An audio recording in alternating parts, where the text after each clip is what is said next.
Prípravy na jeden z najväčších rokových festivalov na Slovensku narušil incident. V novom areáli v obci Bela nad Cirochou vandali poškodili obecný majetok. Na stole chodníku aj na toaletách zanechali kontroverzné nápisy, ktoré zrejme súvisia s festivalom.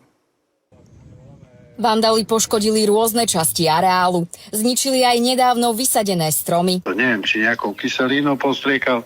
Také pekné smrečky už tam boli. Ešte väčší rozruch však vyvolali takéto hanlivé nápisy. Tie sa objavili na viacerých miestach v areáli. Čo je zjavné hneď po príchode, tak je posprejovaná chata, je posprejovaný múrik, dokonca už tretíkrát, čiže z tohto sa stáva nejaký folklór, že obec to vymaľuje a niekto to prestrieka. Plus nové osadené záchody, čo tu sú, tak na nich tiež pribudol nejaký ten milý skvost. Samospráva prípad nahlásila na políciu. Vzniknutá škoda pre obec Bela nad Cirochou bola predbežne vyčíslená na 650 eur. Vec objasňuje poverený príslušník obvodného oddelenia policajného zboru v Snine ako podozrenie z priestupku proti majetku. Po incidente do areálu obec plánuje umiestniť kamery. Najviac si sľubujem od kamer, keď budú kamery funkčné, aby sme niekoho prichytili. Reálne neviem, čo by sa muselo stať, aby som upustil od prác na festivale.